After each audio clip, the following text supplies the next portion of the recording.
السلام عليكم ورحمة الله تعالى وبركاته وأنا أقول لكم عبد العزيز عبد الله أحمد يوتيوب channel كأدا ونسان وصعدال official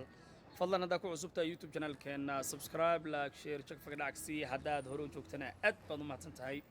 ما أنتوا حنشوجا جورجيجا ينشوجا سيدا وشيدين جورجيجا وكاسا dad badan ayaa waxay iga soo codsadeen inaan baxo magaalada tago meelaha ugu quruxda badan aan soo warwareego soo tuso asxaabtida aan la wadaago taasoo ay yani dad badan ay ugu dhahan South Africa lama wareegi karo laguma baashaali karo lama dalxiisi karo marka dad badan waxay ka aaminsan yihiin South Africa inay tahay kaliya meel la isku dilo iyo meel laga shaqeysto aysan lahayn meel lagu dalxiiso lagu damaashaado marka aniga ayaan hadda asxaabtayda la wadaagi doono South Africa meelaha ugu quruxda badan meelaha lagu dalxiiso meelaha loo damaasha tago marka waxaan idin leeyahay adinkoo mahadsan isla socod wanaagsan hadda mar labaad mar saddex waxaan idin leeyahay hadda ku cusub tahay fadlan hanaga iloobin inaad channelkeena noo saarto subscribe waxaan ku leeyahay aad baad u mahadsan tahay isla socod wanaagsan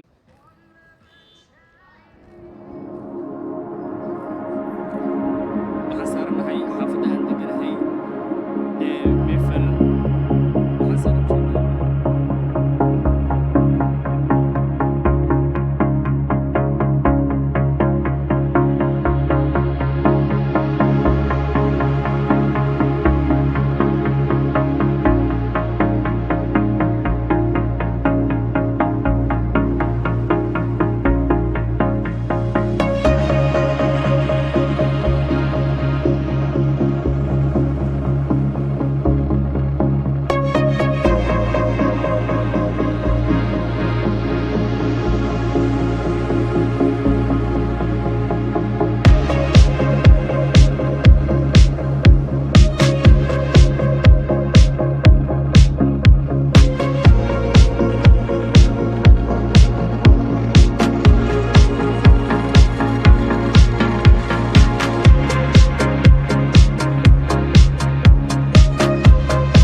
imaaday gurigeygaan imaaday akhyaarta waxaan kaloo idinka raali gelinayaa weli inuu lockdownkii jiro magaaladana aanan la mari karin afduub la'aan waxaan filayaa in aad in badan ka soo bagateen meelaha idinkugu talagalay meelaha la maro meelaha lagu ganacsado weli ay sii dhiban yihiin meelaha lagu dalxiiso dalkan South Africa haddii aad ka aaminsaneed inay tahay meel qabash qaac kaliya la isku baabi'iyay inay tahay meel lagu ganacsan karo laga shaqeyn karo business lagu sameyn karo marka ma sha Allah weli inkastoo ay hadartaan ay sii wada xirxiran yihiin meelo badan oo idinkugu talagalay inay idin la wadaago dalxiiska ah weli lama furin xoogaa yani businesska iyo ganacsiga la furay akhyaarta marka waxaan idin leeyahay businesska iyo ganacsiga markii lagu soo kordhiyo meelaha dalxiiska way idin la wadaagi doonaa insha Allah asxaab fara badan oo iga dalbatay in aan la wadaago dhaxgalka iyo wadamarka South Africa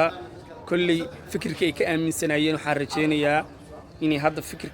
ka bedelan ay ka aaminsan yihiin akhyaarta quruxda badan la isma dhaafin waxaan kaga tagayaa mar walbo waxaad u baahataan commentiga igu soo qora si aan idinku sameeyo hadda waxaan kaga tagayaa amal